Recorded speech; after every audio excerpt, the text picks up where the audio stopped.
Hello everyone, welcome to another video. एटा होची pedagogy series रो क्लास नंबर 3। ए वीडियो रे मु आपण माननकु किछिटा थ्योरी पढेबी जो गुडा को बहुत इंपोर्टेंट अटे। गोटे मिनिट भी वेस्ट करिबिनी। चलो देखिबा लैंग्वेज डेवलपमेंट विषय रे। आमे माने पियाजे और वाइगोट्स्की को थ्योरी पढिचे जोठी पियाजे कहउतिले जे प्रथमे पिलार थॉट डेवलप हुए माने ब्रेन रो डेवलपमेंट हुए, मेंटल डेवलपमेंट हुए। मेंटल डेवलपमेंट जार जिते भल हुए तार लिंग्विस्टिक डेवलपमेंट बा लैंग्वेज डेवलपमेंट से भल तार जस्ट अपोजिट वाइगोट्स्की कहिथिले वाइगोट्स्की कहउथिले जे प्रथमे पिलार लैंग्वेज डेवलपमेंट हुए। लैंग्वेज डेवलपमेंट केमिति हुए ना जेते बेले पिला निज सोसाइटी बा निज कल्चर संगरे एडॉप्ट करिके कल्चर संगरे इंटरैक्ट करिके चले एडॉप्ट भूले कहदेली इंटरैक्ट करिके चले सेते बेले कोन हुए ना पिलार डेवलपमेंट प्रथमे डेवलपमेंट हुए जोटा सेटा होची तार लैंग्वेज आ जिते भलो तार लैंग्वेज हुए सेते भलरे तार थॉट गुडाक मध्य डेवलप होता है। देन पिला माने आसेला लैंग्वेज एक्विजिशन कोन दीटा जिंस अछि जो माने इंग्लिश पेडागोजी भी पढिथिबो से माने भी ए जिंस पढिथिबो जो माने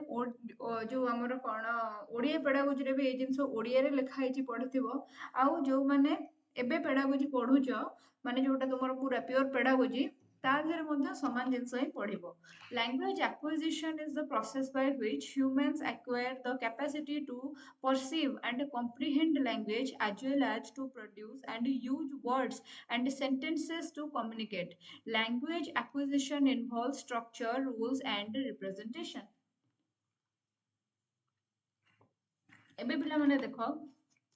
गोटे ओडिया घरर पिलाटे जे अछि सी छुआ बेलू कौन करुच्ची ना तार सोसाइटी रे रहुची आ ओडिया भाषाटा समस्ते कहूथिबार से देखुची सेउठू सी ओडिया कही शिखुची एटा हला तार लैंग्वेज एक्विजिशन। लैंग्वेज लर्निंग माने कौन जदि गोटे पिला को आमे कोनोसी दूसरा भाषा सिखौचे सेही जिंस गुडाकू ताकू तार ग्रामर रे आमे सिखौचे ताकू तार विभिन्न जिंस रे आमे माने सेही भाषा ताकू सिखौचे ताले सेटा को आमे माने कहिबा हमर लैंग्वेज लर्निंग।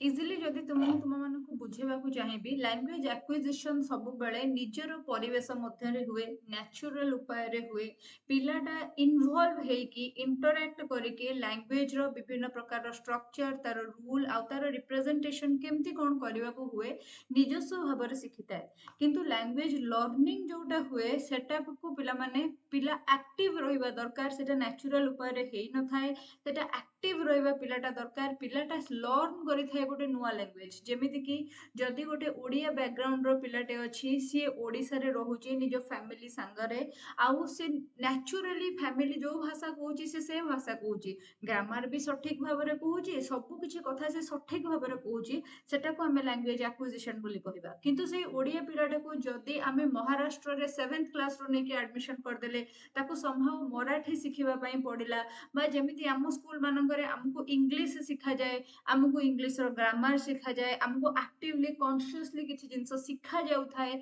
सेही जिंसटा को आमे पिला माने लैंग्वेज लर्निंग बोली का कहू एई जगह रे पिला पैसिव रही कि नेचुरली सिखि पारे नाही लैंग्वेज लर्निंग रे पिला को एक्टिव रहिया को पड़े पिला कॉन्शियसली ग्रामर रूल्स ये सब मने रखी रखी का सिखे किंतु ओडिया भाषाटा को कोन तुमे सेमती ग्रामर रूल ये सीए करके मने रखी कि सिखिजो ना हेले इंग्लिश भाषाटा को तुमे सेमती मने रखी कि सिखिजो जदि पैसिवली नेचुरली तुमे कोनोसी भाषा लर्न करूजो बा सिखि जाउजो ताको लैंग्वेज एक्विजिशन कहजिवो जदि एक्टिवली इन्वॉल्व है कि तुमे कोनोसी भाषा को सिखुजो तार ग्रामर रूल्स मने रखुजो तार कोन रिप्रेजेंटेशन हबो सब किछि जिंस मेमोराइज करूजो ताहले ताको पिला माने लैंग्वेज लर्निंग बोलिका कहा जाए। लैंग्वेज एक्विजिशन टा इनफॉर्मल कंडीशन रे ही थाए लैंग्वेज लर्निंग टा तुमरो फॉर्मल कंडीशन रे ही थाए फॉर्मल टीचिंग जरिया रे तुमरो लैंग्वेज लर्निंग टा होई थाए। एबे हला लैंग्वेज लर्निंग एक्विजिशन जदि आमे कथा पड़ी जे हमर ताहले चलो आमे जणे माने एजुकेशनिस्ट कम साइकोलॉजिस्ट को विषय पढ़िबा तांकर ना थिला नोम चोम्स्की। सी कौन करथिले ना लैंग्वेज एक्विजिशन डिवाइस ऊपर कथा कहिथिले। सी कहले जे children must be born with an innate capacity for language development. आउ सेठू सी गोटे डिवाइस विषय कहले जोटा को आमे माने परवर्ती समय रे माने तार एब्रिविएशन रे यूज कलु एलएडी करिकी। एलएडी रो फुल फॉर्म होची पिला माने लैंग्वेज एक्विजिशन डिवाइस। एबे नोम चोम्स्की कोन कहउतिले ना प्रत्येक पिलार मुंड रे गोटे डिवाइस अछि तार सेटा इनबिल्ट ता जन्मरु से सेटा धरि के आछि। तुमे जदी पिला को माने पैसिवली भी गोटे एनवायरनमेंट रे छाड़ी दबो ना 5 वर्ष पर्यंत पिला को पैसिवली भी गोटे एनवायरनमेंट रे छाड़ी दबो ना से एनवायरनमेंट रे जो भाषाटा प्रचलित सेटा को से निजस्व भाबे एक्वायर कर दबो काना ता ब्रेन रे से सेटिंग अछि। एबे ओडिसा रे जन्मित पिला को जन्मरु नै कि जदी जर्मनी रे गोटे फैमिली पाखरे छाड़ी दिया जाए सी 5 वर्ष बेलू जते ओडिसा फेरिबो फ्रिक्वेंट सेटिकार भाषा कहउतिबो। तुमे जदी एबे गोटे हिंदी पिलाटा को पंजाब रे रहउतिबा पिलाटा को माने 1 वर्षर कि 6 मासर हेछि ताको ओडिसा को नै आसिलो 5 वर्ष पर जते से पंजाब जीवो से पूरा फ्लुएंटली ओडिया भाषा कहउतिबो काहे कि ना ता ब्रेन रे गोटे इनबॉर्न अछि लैंग्वेज एक्विजिशन डिवाइस जोटा इनेट कैपेसिटी तारो जन्मरु से कैपेसिटी से पाइछि जे जो एनवायरनमेंट रे से रहिबो से एनवायरनमेंट रो भाषा सबको से एक्विजिशन करे नबो हैला। एबे हैला लैंग्वेज तुमे केमिति गोटे लैंग्वेज तुमे केमिति सिखि थाओ चारिटा स्किल सेति पई अछि गोटे हैला लिसनिंग गोटे हैला स्पीकिंग गोटे हैला रीडिंग आ गोटे हैला राइटिंग। एबे देखो तुमरो लैंग्वेज डेवलपमेंट रो पिला माने चारटा स्टेज अछि बहुत इंपोर्टेंट। प्रथमटा हैला तुमरो रिसेप्टिव स्टेज। रिसेप्टिव स्टेज रे कोन हुए ना आमे ऑब्जर्व करू हैला ऑब्जर्व करू आम सोसाइटी रे आम सराउंडिंग रे कोन कोन होउची आउ जहा जहा आमे ऑब्जर्व करू सेगुडा को आमे अंडरस्टैंड करिया को चेष्टा करू वर्ड आउ साउंड भितरे गोटे रिलेशनशिप मेंटेन करिया को चेष्टा करू। देखिबो जते बळे छुआ छुआ माने छुआर लैंग्वेज डेवलपमेंट हबा आरंभ करिवो ता बाबा कहिबो से बापा मामा एमते जते बळे कहूतिबो साउंड संगे वर्ड को से मिक्स करिया पई कि बा ता भितर गोटे बैलेंस बनेबा पई कि चेष्टा करथिबो। तुमे जदी कहलो एप्पल तुमे जरा कहलो बॉल से तो सेगुडा जिंस गुडा को कोन साउंड संगे वर्ड को अंडरस्टैंड करिया को चेष्टा करथिबो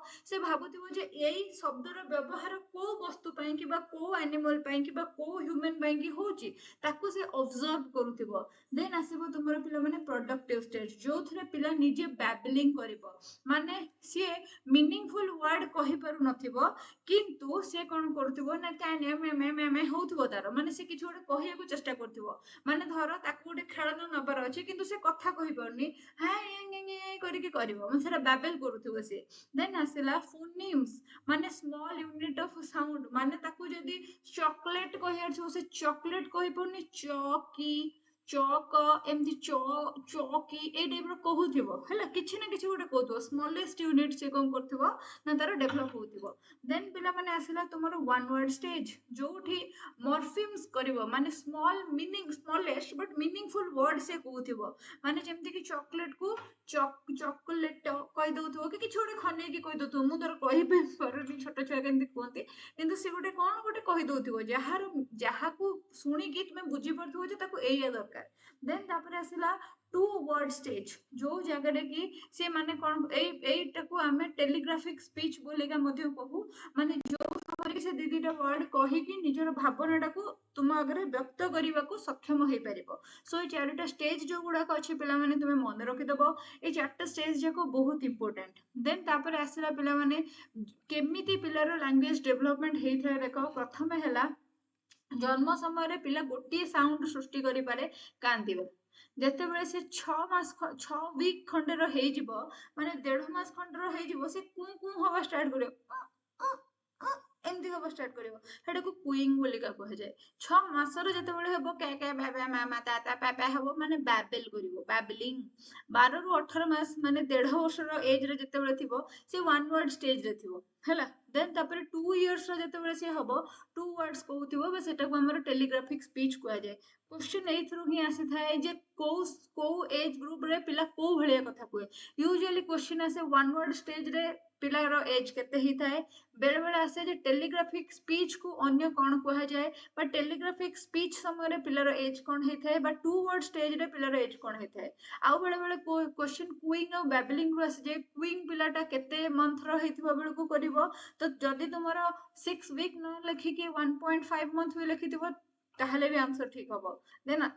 आसले तुमर बैबलिंग रो भी क्वेश्चन आसे। देन पिला माने हमर लिंग्विस्टिक डेवलपमेंट परे हमर आसुची तुमर इमोशनल डेवलपमेंट। इमोशनल डेवलपमेंट देखो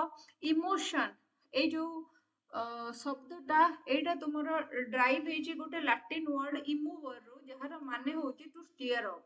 Emotions are complex psychological and biological responses consisting of subjective feelings, psychological reaction, and expressive behavior to internal and external stimuli. तुम भितर जदि किछि बेले बेले हमर इमोशंस गुडाक केमिति ट्रिगर हुए। सपोज 10 वर्ष तळे भी हम संगे कोनोसी गोटे भूल जिंस हेइथिला कि किछि गोटे एमती सिचुएशन थिला जेतेबेले आमे माने 10 वर्ष परे देखुछु समान जिंस आउ कहा संगरे होउची बा हमरी संगरे से जिंस रिपीट होउची सेतेबेले हमर इंटरनली हमको माने खोली हे गला भलिया लागे ना नै। आ आमे को करू ना निजर इमोशन टाको बाहर को ऊज आउट कर दो ना नै। सेमिति हला एक्सटर्नल स्टिमुली कि तुमको दीपद कौन कहीदेला कि गोटे कांदुची तुम्हें देखुच तुमको एम्पाथेटिक फील होउची ता पई कि गोटे भोकरे अछि तुम्हें देखुच तो सेटा होची पिला माने एक्सटर्नल स्टिमुली। मु एथिरु तुमको पढेला बेले को मोर गोटे कथा मने पड़ी जाउची हैला मोर गोटे कथा मने पड़ी जाउची पिला माने मु जोठी रहूची एबे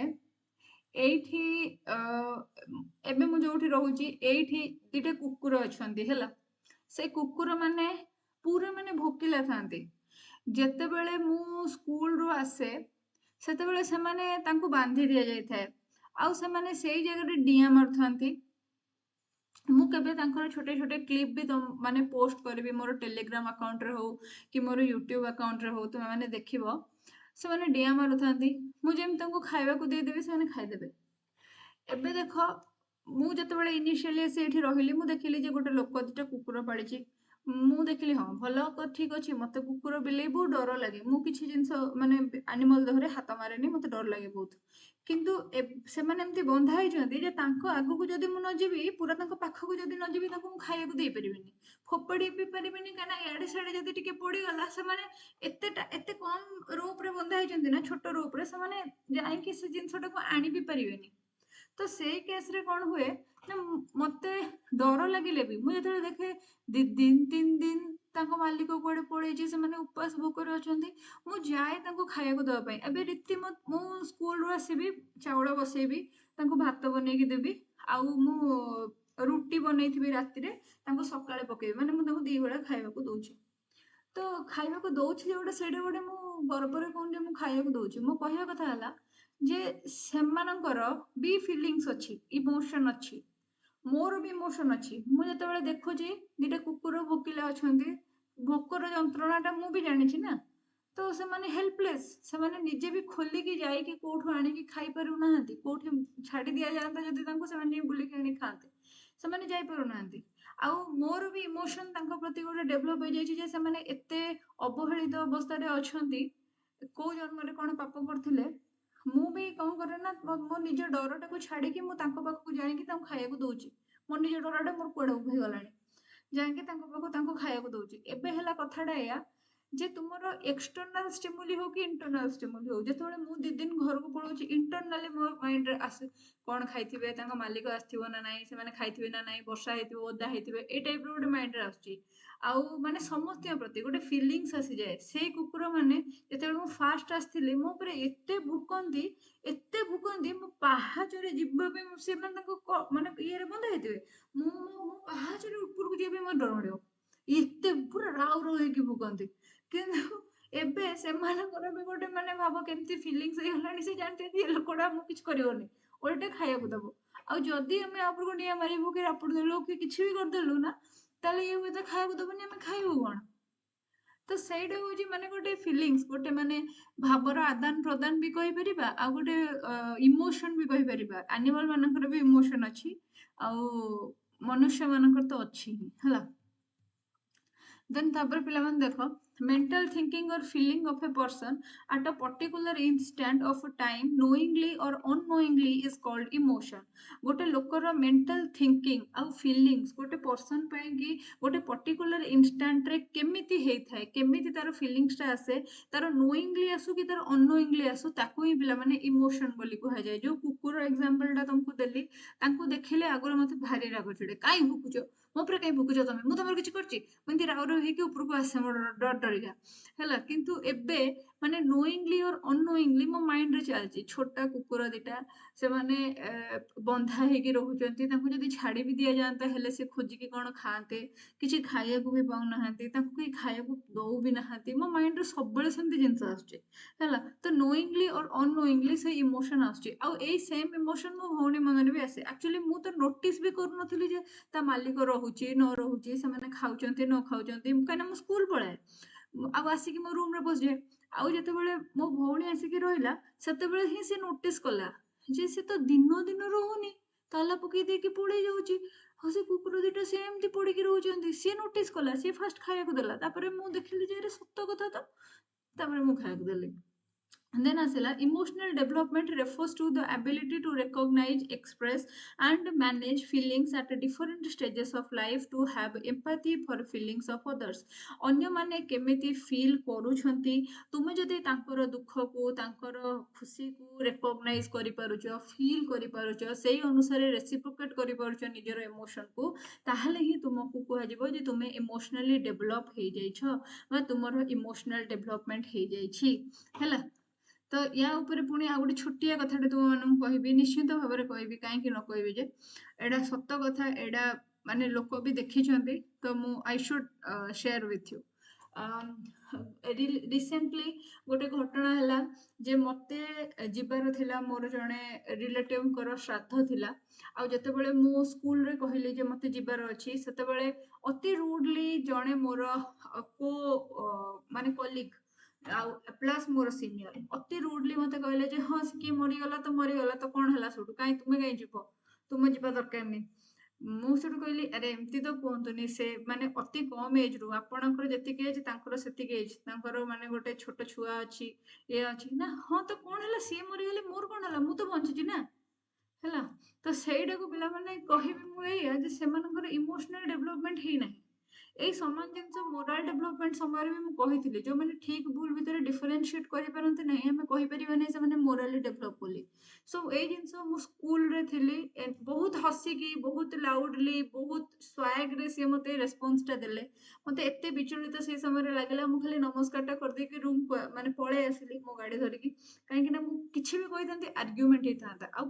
ମେ ବି ତାଙ୍କୁ ପସନ୍ଦ ଯେ ସବୁବେଳେ ଅଶାନ୍ତି ଲାଗୁ, ଆର୍ଗ୍ୟୁମେଣ୍ଟ ହଉ, ମତେ ପସନ୍ଦ ନୁହେଁ, ମୋର ପିସ୍ ଅଫ ମାଇଣ୍ଡ ଖରାପ ହବ। ତ ଯଦି ଜଣେ ଲୋକ ଅନ୍ୟ ଜଣଙ୍କର ସେମ୍ ଏଜ ର ଲୋକଟେ, ମୋ ଏଜ ର ଯଦି ଅନ୍ୟ କିଏ ଜଣେ ଚାଲି ଯାଇଛନ୍ତି, ମୁଁ ସେଟା ଫିଲ୍ କରିବି, ଭାଇ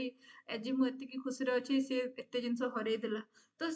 କେମିତି ଅନ୍ୟ ଜଣେ ସେ ଜିନିଷ ଫିଲ୍ ନ କରିପାରିବ, ତାମାନେ ସେ ରେକଗ୍ନାଇଜ କରିପାରୁନାହାନ୍ତି, ନିଜର ଯାହା ବି ଚିନ୍ତା କରୁଛନ୍ତି ତାକୁ ଠିକ ସେ ଏକ୍ସପ୍ରେସ କରିପାରୁନାହାନ୍ତି। ତାଙ୍କର ଯଦି ରାଗ ଅଛି ମୋ ଉପରେ, କିଛି କାରଣ ଯୋଗୁରୁ ସେ ଯଦି ଅପସେଟ ଅଛନ୍ତି ମୋ ଉପରେ, ସେ ନିଜ ଫିଲିଙ୍ଗସକୁ ମ୍ୟାନେଜ କରିପାରୁନାହାନ୍ତି, ତାଙ୍କ ଭିତରେ ଏମ୍ପାଥି ମନୋଭାବ ନାହିଁ, ଆଉ ଏଥିରୁ କୁହାଯାଇ ପାରିବ ଯେ ସିଏ ଇମୋସନାଲି ଡେଭଲପ ନୁହନ୍ତି। ଆଣ୍ଡ ଯେହେତୁ ସେ ଠିକ ଭୁଲ ଭିତରେ ବିଚାର ବି କରିପାରୁନାହାନ୍ତି, ନିଜ ଶବ୍ଦର ଚୟନ ବି କରିପାରୁନାହାନ୍ତି, ଇନସେନ୍ସିଟିଭ ରିମାର୍କ ଦଉଛନ୍ତି, ତାହେଲେ ଏ ଜିନିଷ ବି ମୁଁ କହିପାରିବି ଯେ ସିଏ ଲୋକର ମୋରାଲ ଡେଭଲପମେଣ୍ଟ ବି ହେଇନାହିଁ।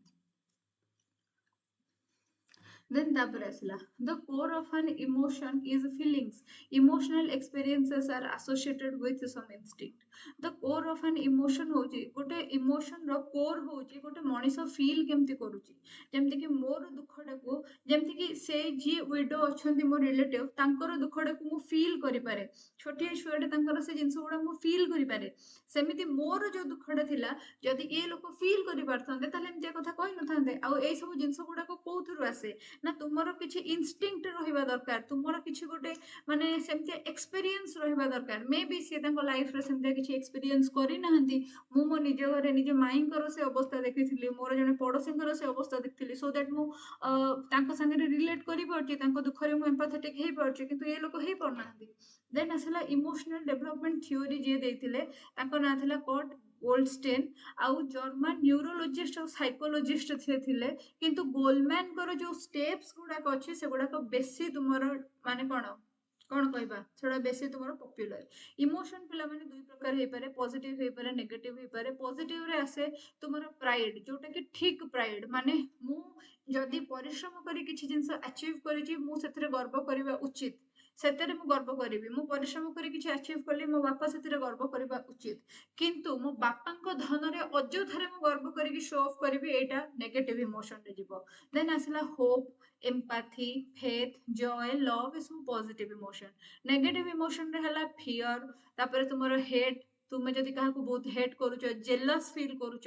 ତୁମେ ଯଦି କୌଣସି ଜିନିଷ ପାଇଁ ସବୁବେଳେ ରିଗ୍ରେଟ୍ କରୁଛ, ଏ ଟାଇମ୍ ୱେଷ୍ଟ ହେଇଗଲା, ଟାଇମ୍ ୱେଷ୍ଟ ହେଇଗଲା, ଏଟା ହେଇଗଲା, ସେଟା ହେଇଗଲା। ଦେନ୍ ଆସିଲା ତୁମେ ଯଦି ଗିଲ୍ଟି ଫିଲ୍ କରୁଛ, ତାହେଲେ ତୁମର କିଛି ଡେଭଲପମେଣ୍ଟ ନାହିଁ ପିଲାମାନେ। ଦେନ୍ ଆସିଲା ଯଦି ତୁମେ ସବୁବେଳେ ସ୍ୟାଡ୍ ରହୁଛ, କି କୋଉ କଥାରେ ସବୁବେଳେ ତୁମେ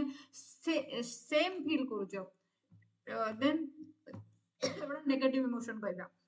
ଇମୋସନାଲ ଡେଭଲପମେଣ୍ଟ ହୁଏ କେମିତି? ଦିଟା କାରଣରୁ ହୁଏ। ଯଦି ତୁମର ମ୍ୟାଚୁରେସନ ଆସିଲା, ଯଦି ତୁମେ ଲର୍ନ କଲ। ଗୋଟେ 42 ଇୟର ଲୋକ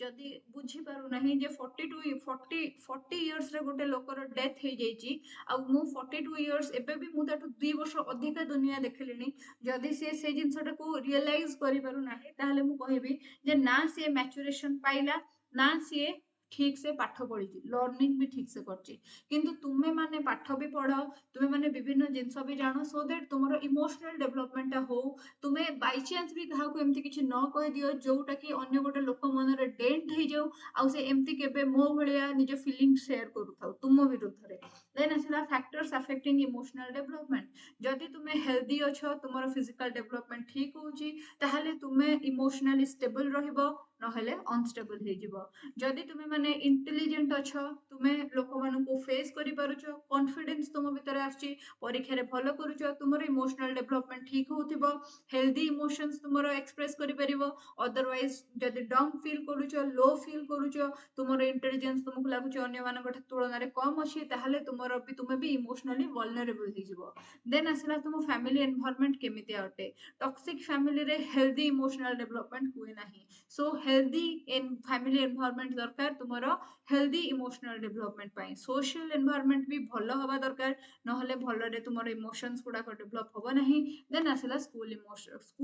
ଏନଭାୟରନମେଣ୍ଟ। ଦେନ୍ ଆସିଲା the term emotional intelligence was introduced in 1990 by two American university professor, ଗୋଟେ ହେଲା ମେୟର ଆଉ ଗୋଟେ ହେଲା ସାଲବୟ। ଏଇ ଦିଟା ଟାଇଟଲ ହିଁ ତାଙ୍କର ମନେ ରଖାଦିଅ, ମାନେ ଏନଫ୍। ଓଷ୍ଟେଟରେ ପିଲାମାନେ ଏଇଥିରୁ କ୍ୱେଶ୍ଚିନ୍ ଆସେ, ସୋ ଇଟ୍ ଇଜ ଇମ୍ପୋର୍ଟାଣ୍ଟ। ଏବେ ଆସିଲା ଗୋଲମ୍ୟାନଙ୍କ କଥା। ଇଏ strongly asserted that along with cognitive ability, emotional intelligence greatly contribute to the success of an individual। ମାନେ ଏଇଠି ସିଏ କହିଲା ଯେ ଗୋଲମ୍ୟାନ କହିଲେ ଯେ ତୁମର ଖାଲି ମେଣ୍ଟାଲି ତୁମେ ଡେଭଲପ ହେଇଥିବ, କି ବହୁତ ଇଣ୍ଟେଲିଜେଣ୍ଟ ଲୋକ ହେଇଥିବ, ବହୁତ ପାଠ ପଢୁଥିବ, ତୁମେ ଗୋଟେ ଭଲ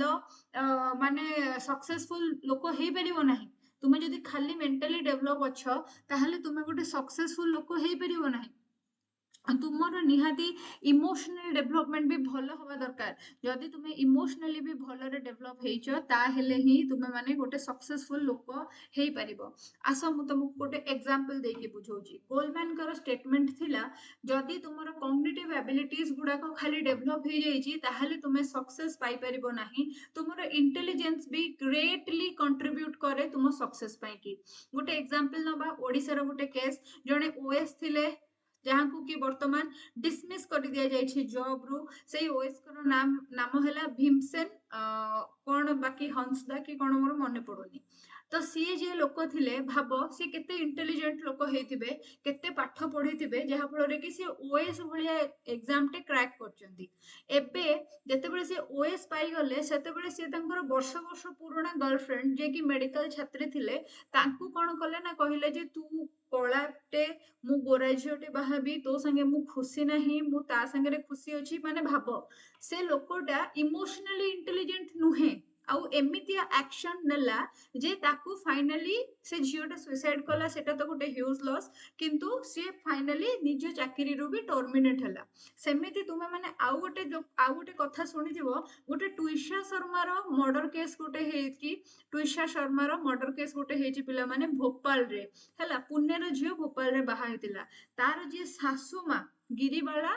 सिंह ना कोन तांको ना सीए सेमती जणे रिटायर्ड जस्टिस थिले एबे भाब जे जणे जस्टिस सीए कहउचंती जे मोर बहु मरिगला परे प्रेस कॉन्फ्रेंस रे कहउचंती जे मोर बहु लिबरल सोच रो थिला मो बहु गछरे पानी दउ नथिला मो बहु छुआ पिला जन्म करिया को चाहु नथिला ताले भाब से लोकर कॉग्निटिव एबिलिटी केते जे सी गुटे जस्टिस हे जाईची किंतु से लोकर इमोशनल इंटेलिजेंस किछि नाही तो भाब जीवन रे ए स्टेज रे पहुंचला परे भी से लोकटा को तुम सक्सेसफुल कहि परिबो ना भीमसेन को सक्सेसफुल कहि परिबो ना गिरिवाला को सक्सेसफुल कहि परिबो एमती बहुत सारा उदाहरण अछि बॉलीवुड रे सेमती बहुत सारा जिंस अछि क्रिकेट फील्ड रे सेमती बहुत सारा जिंस अछि तुमे भाबो से माने सब एते इंटेलिजेंट मेंटल एबिलिटी तांकर एते भलो किंतु से मानकर इमोशनल इंटेलिजेंस जेहेतु नाही से माने अचीवमेंट कला परे भी सक्सेसफुल हि पड़नांती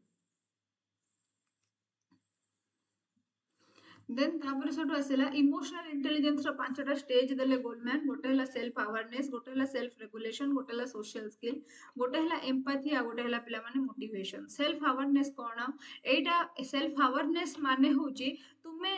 अंडरस्टैंड करिवो निजो फीलिंग्स को तुमे अवेयर रहिबो मु को भलिया फीलिंग्स क्यारी करूची ता बाबदरे मु अवेयर रहिबी मु जदी अन्य को देखि कि जेलस फील करची मु अवेयर रहिबी मु जदी अन्य को देखि कि इनसिक्योर फील करची मु अवेयर रहिबी मते जदी अंतररु खुशी लागुची ता पई मु मोर से खुशी प्रति भी सचेतन रहिबी मु अंडरस्टैंडिंग रखिदिबी निज उपरे निजर फीलिंग्स उपरे मोर अंडरस्टैंडिंग थिबो ता कोंती सेल्फ अवेयरनेस सेल्फ रेगुलेशन माने कोन पिला माने सेल्फ रेगुलेशन माने हला निजर फीलिंग्स को दरकार समय रे मैनेज करिबा एबे जेतेबेले से लोकडा मते एते इनसेंसिटिव रिमार्क गोटे दे देला मोर फैमिली मेंबर जने नाहांती ताको साधु रे मु जिबा को चाहूची से मते एते इनसेंसिटिव रिमार्क गोटे दे देला मु से टाइम रे फ्यूरियस हे जिबी आ ताको खरी खुटी कोन गोटे सुनै देबी आ आमे दी जने जाको जाई कि बीओ ऑफिस रे कि डीओ ऑफिस रे बसिबू तो मो हाथ रे सेटा अछि मो इमोशन को मु केमती रेगुलेट करबी ता इमोशन से रेगुलेट करि पाला नहीं तार जो बचकांड जो नीच हरकत से सेठी कर देला किंतु मोर इमोशन को मु रेगुलेट करि परिबा दरकार ना नहीं मु जदी भी न करि परछि ताहले निहति भाबरे गोटे कॉन्फ्लिक्ट हे जिवो तो ability makes us thoughtful and have regulating our emotions and mood तो एई एबिलिटी हम भितर जदी रुहे हमर चिंता करिवार शक्ति विकसित हुए हमर जो इमोशंस गुडा को अछि आ मूड गुडा को अछि ताको हम ठीक भाबरे रेगुलेट करि पारू देन आसला पिला माने motivation it employees working and live with an optimistic drive motivation माने पिला माने होची एया जे तुमर गोटे ऑप्टिमिस्टिक ड्राइव थिबो माने तुमे आशावादी थिबो मोटिवेटेड रहउथिबो मोटिवेशन जोटा सेटा सबले प्रोडक्टिव हे थाए आ आनी दिए तम पई कि इनिशिएटिव तमे कमिटमेंट करो कोनोसी गोटे कार्य प्रति आ से कार्यटा को करिथाओ जेमती कि तुम मानकर कमिटमेंट होची चाकरीटे पाइबा मोर कमिटमेंट होची मते 100K सब्सक्राइबर मो यूट्यूब चैनल रे दरकार सो तुमे माने जो माने देखि दे पळौछ काइंडली सब्सक्राइब कर दियो देन आसला एम्पैथी एम्पैथी पिला माने कोन it means to identify and understand others and relate with their perspective empathy माने होची सम दुखी हबा बा सम खुशी हबा माने समानु रे अनुभव करिबा मु जदी कहारो दुख देखुची मु ता पे एम्पैथेटिक होची माने मु ता जगह रे निजको रखी के चिंता करची भाई केते दुख रे से अछि देन सोशल स्किल कोन defines fineness of cooperation, consideration, and care for others comes under the realm of social skills. Live with the harmony and obey social rules. सो तुम्हारा सोशल स्किल माने होची कोन सोसाइटी रे किछि rule regulation अछि आउ तार rule regulation जो अछि त माने ए नुहे जे तुमे माने पूरा गोटे रोबोट हे जिवो ता माने हला सोसाइटी रे विभिन्न जिंस होची ता सही कोऑपरेट करिवो कंसीडरेट हबो समस्तिक प्रति समस्तिकर केयर नबो आउ सेही भलिया तुम भितरे समाज रे बंचिया पई किछि कौशल रो डेवलपमेंट करिवो एबे पिला माने हमें माने पढिबा emotional question the term emotional question दिए देथिले ताको ना थिला बैरन 1988 रे देथिले EQ is a measure in one's emotional intelligence जनकर इमोशनल इंटेलिजेंस केते अछि ताकू मेजर करिवा पई कि हमें EQ व्यवहार करू मोर से कलीग रो बुद्धि जीरो थिबो मते लागु जे EQ is a person's ability to understand their own emotions and those of others and act to appropriately using these emotions so emotional quotient होची गोटे लोकर कोन एबिलिटी अछि अन्यर इमोशन को सॉरी निजर इमोशन को बुझिबा ता संगे अन्यर इमोशंस को मध्य से बुझुथिबो आउ सठिक भाबरे से कोन करथिबो ना एक्ट करथिबो बा सठिक भाबरे से कोन करथिबो ना माने कार्य करथिबो जदि किए गोटे एबे धरो आसाम रे बन्या चलची जणे किए बन्या विपर्यस्त किछि गोटे जिंस कोन करची ना कहूची आउ କହିଲା ବେଳକୁ ତା ପାଟିରୁ କଣ ଗୋଟେ ବାହାରି ଯାଉଛି ଆମେ ଏଠୁ କମେଣ୍ଟ ଦେଉଛେ ତ ସେଇଟା ହଉଛି ଆମର ଇନସେନ୍ସିଟିଭିଟି ଯେ ଆମେ ବୁଝିପାରୁନେ କିଛି ତ ସେ କୋଉ ଲୋକଟା କୋଉ ଭଳିଆ ଫିଲ୍ କରୁଛି ଆମେ ବୁଝିପାରୁନେ ତ ନିଜର ଇମୋସନ କୁ ବି ବୁଝିବ ସାଥିରେ ଅନ୍ୟର ଇମୋସନ କୁ ବୁଝିକି ସେଇ ଭଳିଆ ଆକ୍ଟ କରିବା ପାଇଁ କି କଣ କୁହନ୍ତି ନା ତାକୁ କୁହନ୍ତି ପିଲାମାନେ ତୁମର ଇମୋସନାଲ କୋଶେଣ୍ଟ ଏବେ ଦେଖ needs and problem our childhood and adolescence childhood period रे आ एडोलेसेंस पीरियड रे पिला माने किछि प्रकार प्रॉब्लम फेस करंती किंतु ए प्रॉब्लम गुडा को से माने कोन फेस करंती से गुडा को जानिबा आगुरु आमे माने जोटा छाडी देइ जे गोटे थ्योरी सेटा पढिबा पिला माने थ्योरीटा एथि पई छाडी देइथिली काइना ए थ्योरीटा तुमरो जो एसएसबी टीजीटी सिलेबस रे नाही किंतु ए थ्योरीटा तुमरो पढिबो ओटीटी रे भी ओस्टेट रे भी आउ तुमर जो कौन कहते सेटा को सीटीईटी रे भी सो एटा हमें माने देखिबा एटा होची moral development theory of moral development किए देथिले पिला माने साइकोलॉजिस्ट लॉरेंस कोलबर्ग कर गोटे फेमस स्टोरी थिला सेटा होची हेइजन डिलेमा स्टोरी लॉरेंस कोलबर्ग 1958 रे पियाजे को संगे रे एग्री करिथिले जे एइथरे जे moral development in principles but wanted to develop his ideas further माने पियाजे जो कॉग्निटिव डेवलपमेंट थिला ता ऊपर से एग्री करथिले किंतु ता संगे से या कहिथिले जे केवल पिलर कॉग्निटिव डेवलपमेंट है कि हे जाउनी कॉग्निटिव डेवलपमेंट रे भी मोरल डेवलपमेंट गोटे पार्ट गोटे पिलर जदी धी शक्ति रो विकास होची कि बुद्धि रो विकास होची तार नैतिकता रे मध्ये विकास होची आ से नैतिकता रो विकास जो होची से गुडे को किछि स्टेजेस रे होची जेमिति कोलबर्ग कोन करथिले Kohlberg theory is build upon Jean Piaget's two stage of theory of moral development देखिबा कोन गोटे हला तुमरो मोरल रियलिज्म आ गोटे हला मोरल रिलेटिविज्म एबे देखिबा कोन in contrast to Piaget's theory Kohlberg theory of moral development consist of 3 levels and 6 stages moral development cognitive development संग केमिति एसोसिएटेड पियाजे तो कहि नथिले से कथा तुमरो लॉरेंस कोलबर्ग कहिथिले आउ सेठी से कोन करथिले ना तीनटा लेवल आ प्रत्येक लेवल रे तुमरो दीदीटा स्टेजेस छटा स्टेजेस ऊपर कथा कहिथिले ए देखो स्टेज हला तुमरो कोन फास्ट हला तुमरो प्री कन्वेंशनल स्टेज जो समय कि पिला 3 रु 7 वर्ष पर्यंत रहिथिबो एई समय रे moral reasoning on reward and punishment माने पिलाटा सबले रिवॉर्ड और पनिशमेंट ओरिएंटेड हेतिबो मु जदी एमतिया काम गोटे कली ताले मते मा बाडीबो मु जदी एमतिया काम गोटे कली ताले मा मते गेलो करथिबो एई भरिया माइंडसेट तार चलथिबो देन तापर असला कन्वेंशनल स्टेज रे हुए पिला माने कोन moral reasoning based external ethics ना ना एटा करिबिनी एटा भूल काम ना ना सेटा करिबि सेटा ठीक काम एई टाइप रो स्टेज को से आसे देन तापर आसे पोस्ट कन्वेंशनल एटा होची पिला माने कोन moral reasoning based on personal ethics अच्छा एबे चोरी करिबाटा भूल किंतु मु जदी चोरी न करूची ताहले ता मां को मेडिसिन मिलिबोनी आ ताको देह आहुरी खराब हे जिवो ताहले मु मेडिसिन बोतलटा चोरी करिक नै जाय एटा दुनिया रे चोरी करिबाटा भूल किंतु जो चोरीटा मु अन्यर हित रे करूची सेटा ठीक मिछ कहबाटा भूल किंतु मु जदी मिछ कहि कि ताको बंचै पड़ची ताहले से मिछटा ठीक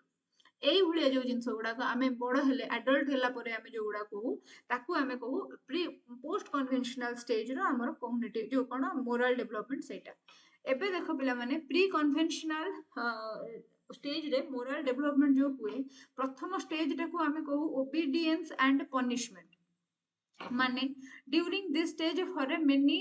for during this stage a person may follow the rule to avoid being punished। ଗୋଟେ ପିଲା ସେଇ କାମ ଜମା କରିବନି, ସବୁବେଳେ ଆଭଏଡ କରିବ ସେଇ ସବୁ କାମ କରିବା ଯୋଉ ସବୁ କାମ କଲେ ତା ବାପା ମା ତାପରେ ରାଗିବେ କି ତାକୁ ପନିଶମେଣ୍ଟ ଦେବେ। ଘର କାନ୍ଥରେ ଗାରି ଦେଇ ଘର ଅସନା କରିଦବ ସିନା ଡର ଲାଗିବ ଏବେ ମୁଁ ମାଡ ଖାଇବି, ତାପରେ ନିଜେ ନିଜେ ଯାଇକି ସରି କହୁଥିବ ମାମା ସରି ମୁଁ ଘର ଅସନା କରିଦେଲି କାନ୍ଥରେ ଗାରେଇ ଦେଲି। ମାନେ ତାପରେ ଧୀରେ ଧୀରେ ସେ ଲର୍ନ କରିବ ଯୋଉ ନା ନା ଏଇଟା କରିବିନି ମାମା ରାଗିବେ, ସେଇ ଟାଇପ ର ଜିନିଷ ହେଲା, ସେଇ ଟାଇପ ର ଜିନିଷ ତା ଭିତରେ ଡେଭଲପ ହେଇଯିବ। ଦେନ୍ ତାପରେ ଆସିଲା ଷ୍ଟେଜ 2 ଯୋଉଟାକୁ କୁହନ୍ତି ସେଲ୍ଫ ରିୱାର୍ଡ ହେଲା। ଏଇଥିରେ କଣ ହୁଏ ନା a person makes moral decisions based on receiving a reward that will personally benefit them. ମାନେ ସେ ଜାଣିନି ଏଇଟା ଠିକ କି ଭୁଲ, ସିଏ ଖାଲି ଜାଣିଛି ମୁଁ ଏଇ ପ୍ୟାଟର୍ନ ର କାମ ଯେତେବେଳେ କରୁଛି ସେତେବେଳେ ମତେ ଆପ୍ରିସିଏସନ ମିଳୁଛି, ଆକ୍ନୋଲେଜମେଣ୍ଟ ମିଳୁଛି, ମତେ ଲୋକ ଭଲ ପାଉଛନ୍ତି, ମତେ ଚକୋଲେଟ ଟେ ଦଉଛନ୍ତି, ମତେ ବିସ୍କୁଟ ଟେ ଦଉଛନ୍ତି, ସେଇ ହିସାବରେ ସେ କାମ କରିବ। ମାନେ ଯେମିତି କି ଯଦି ଗୋଟେ ପିଲାଟେ କଣ କରୁଛି ନା ଖାଇସାରିକି କହୁଛି ମୁଁ କେକ୍ ଖାଇବି, ମାମା କହିଲେ 2-4 ଥର 5 ଥର କହିଲେ ଯେ କେକ୍ ଖାଇଲେ ତ ଦାନ୍ତ ପୋକ କାଟିବ, ସେ ତାପରେ ଆଉ କେକ୍ ମାଗିବନି। ସେ ଭାବ ମୁଁ ଖାଇସାରିଲା କେକ୍ ନିଜେ ନିଜେ କହୁଥିବ କେକ୍ ଖାଇଲେ ନୁହଁ ଦାନ୍ତ ପୋକ କାଟିବ, ସୋ ଦ୍ୟାଟ ମାମା ଯେମିତି ଆସିକି କହିବେ ସାବାସ ମୋ ପୁଅ ଦେଖ ଜାଣିଗଲାଣି କି ମୋ ଝିଅ ଦେଖ ଜାଣିଗଲାଣି,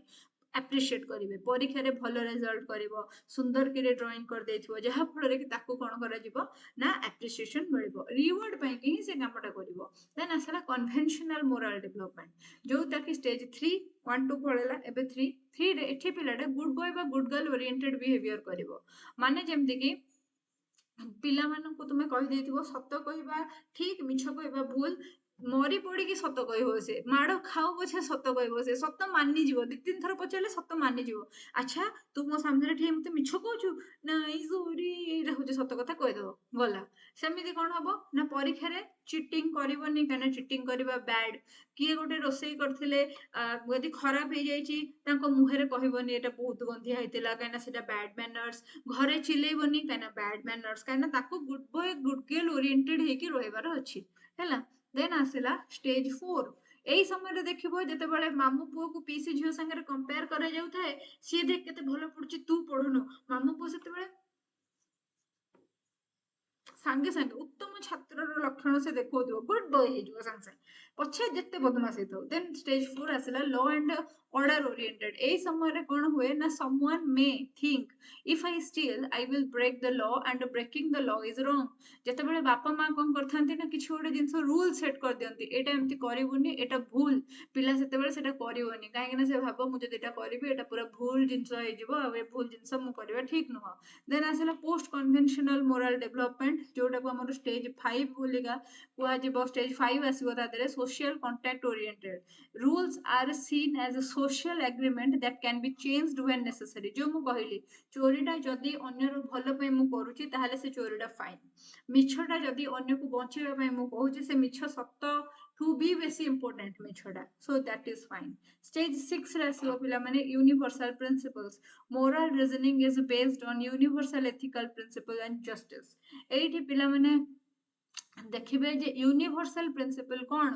ୟୁନିଭର୍ସ କଣ ଚାହୁଁଛି, ଗୋଟେ ଲୋକ ଯଦି ମରିଯିବ ମୁଁ ଏଇ ସତଟା କହିଦେଲେ ତାହେଲେ ମୁଁ ତାକୁ ବଞ୍ଚେଇବା ପାଇଁ କି ମିଛଟେ କହିଦେବି କିନ୍ତୁ ମୁଁ ତାକୁ ମରିବା ପାଇଁ ଛାଡିବି ନାହିଁ। ଜଷ୍ଟିସ କୋଉଟା ଦଉଛି ତାକୁ, ଜଷ୍ଟିସ ମୁଁ ମୋର ରୁଲ ମାନିକି ସତ କହିବାଟା ଜଷ୍ଟିସ ଦଉଛି ନା ମୁଁ ମିଛ କହିକି ପଛେ ନିଜେ ଗିଲ୍ଟି ହେଇଯାଏ, ନିଜ ମନ ଭିତରୁ ଗିଲ୍ଟି ହେଇଯାଏ କିନ୍ତୁ ତାକୁ ବଞ୍ଚେଇ ଦବାଟା ମତେ ଜଷ୍ଟିସ ଦଉଛି, ସେଇଟା ହଉଛି ପିଲାମାନେ ଇମ୍ପୋର୍ଟାଣ୍ଟ। ତୁମେ ମାନେ ଦେଖିଥିବ ହିନ୍ଦୁ ମୁସଲିମ ଦଙ୍ଗାରେ ବହୁତ ହିନ୍ଦୁ ମୁସଲିମ ମାନଙ୍କ ଠାରୁ ବଞ୍ଚିବାକୁ ଯାଇ ମୁସଲିମ ଘରେ ପଶିକି ହିଁ ମାନେ ରେସ୍କ୍ୟୁ ହେଇଥିବେ। ବିକାଶ ଖାନ୍ନାଙ୍କର ଗୋଟେ ଷ୍ଟୋରି ଶୁଣିବ ସେଇଭଳିଆ। ବିକାଶ ଖାନ୍ନା ଜଣେ ସେଫ୍, ସିଏ ହିନ୍ଦୁ କିନ୍ତୁ ସିଏ ଗୋଟେ ଯେତେବେଳେ ଦଙ୍ଗା ହଉଥିଲା ମୁସଲିମ ମାନେ ଖୋଜି ଖୋଜିକା ହିନ୍ଦୁ ମାନଙ୍କୁ ମାରୁଥିଲେ, ସେତେବେଳେ ସିଏ କଣ କଲେ ନା ଗୋଟେ ମୁସଲିମ ଘରେ ହିଁ ଯାଇକି ସେଲ୍ଟର ନେଲେ, ସିଏ ତାଙ୍କୁ ଖୁଆଇ ପିଆଇକି ତାଙ୍କୁ ବଞ୍ଚେଇକି ଛାଡିଲା। ଏବେ ଦେଖ ଆମେ ମାନେ ହିନ୍ଦୁ, ବହୁତ ମୁସଲିମକୁ ଲାଗୁଛି ଯେ ସବୁ ହିନ୍ଦୁ ମାନେ ଖରାପ, କିନ୍ତୁ ଯଦି ଗୋଟେ ମୁସଲିମ ଜୀବନ ବଞ୍ଚେଇକି ତୁମ ଘରେ ଆସିକି ସେଲ୍ଟର ନବ, ତୁମେ କଣ କହିବ କି ନାଇଁ ନାଇଁ ଆକୁ ଆମେ ବଞ୍ଚେଇବା ନାହିଁ, ଇଏ ଆକୁ ଛାଡିଦିଅ ଇଏ ମରୁ, କେବେ ବି ନୁହଁ। तो ସେଇଟା ହଉଛି ପିଲାମାନେ ୟୁନିଭର୍ସାଲ ଏଥିକାଲ ପ୍ରିନ୍ସିପଲ, ଯୋଉଟା କି ପୋଷ୍ଟ କନଭେନସନାଲ ପିରିୟଡ ରେ ହିଁ ପିଲା ମାଇଣ୍ଡ ରେ ଏଇ ସବୁ ଜିନିଷ ଡେଭଲପ ହୁଏ। ଏ ଯୋଉ ରାଜନୀତି ବିଷୟରେ ବିଚାର କରିବା, ଏବେ ସିଜେପି ଆଉ ବିଜେପି ର ଯୋଉ ବାଡିଆ ବାଡି ଚାଲିଛି, ତ କଣ ତା ଭିତରୁ ଠିକ କଣଟା ଭୁଲ, କୋଉଟା ହବା ଉଚିତ କୋଉଟା ନୁହେଁ। ମୁଁ ଧର ବିଜେପି କୁ ସପୋର୍ଟ କରୁଛି, ମୁଁ ଗୋଟେ ଲୋକ, ମୁଁ ବିଜେପି କୁ ସପୋର୍ଟ କରୁଛି, କିନ୍ତୁ ମୁଁ ଦେଖୁଛି ଯେ କ୍ୱେଶ୍ଚିନ୍ ଲିକ୍ ହେଇକି ବହୁତ ସାରା ଲୋକ ମରୁଛନ୍ତି, ମୁଁ ତାହେଲେ ଏଇ ଆନ୍ଦୋଳନ ପାଇଁ ସିଜେପି କୁ ସପୋର୍ଟ କରିବି। ମୁଁ ଧର ଗୋଟେ ଲୋକ ଯିଏ କି କଂଗ୍ରେସ କୁ ବିରୋଧ କରୁଛି, ହେଲା, ମୁଁ ଧର ଗୋଟେ ଲୋକ ଯିଏ କି କଂଗ୍ରେସ କୁ ସପୋର୍ଟ କରୁଛି, କିନ୍ତୁ କଂଗ୍ରେସର ଯୋଉ ଏଜେଣ୍ଡା ଗୁଡାକ ରହିଛି ଯେ ଆମେ ପାୱାରକୁ ଆସିଲେ 90% ରିଜର୍ଭେସନ କରିଦବୁ। ଆଚ୍ଛା, ଏଡେ ବଡ ଦେଶରେ ଯଦି 90% ତୁମେ ରିଜର୍ଭେସନ କରିଦବ, ଯୋଉ ମ୍ୟାକ୍ସିମମ୍ ପପୁଲେସନ ଅଛନ୍ତି ତୁମର ଜେନେରାଲ କ୍ୟାଟାଗୋରୀରେ, ବ୍ରାହ୍ମୀଣ ଯୋଉମାନେ ଅଛନ୍ତି ସେମାନେ ତ ମାଇନରିଟି କୁ ଚାଲିଗଲେ, ତାହେଲେ ସେମାନେ ତ କିଛି ଜିନିଷ ପାଇବେନି। ତାହେଲେ ତ ସେଇ ଜିନିଷ ଠିକ କି ଭୁଲ? ମୁଁ ଯଦି ବିଜେପି କୁ ବି ସପୋର୍ଟ ନ କରୁଛି, ମୁଁ କଂଗ୍ରେସ କୁ ବି ଯଦି ସପୋର୍ଟ କରିବାକୁ ଚାହୁଁଛି, ତାହେଲେ ମୁଁ କୋଉ ଗ୍ରାଉଣ୍ଡରେ କରିବି? ବୁଝିପାରୁଛ ନା? ତ ଏଇଟା ହଉଛି ଜିନିଷ।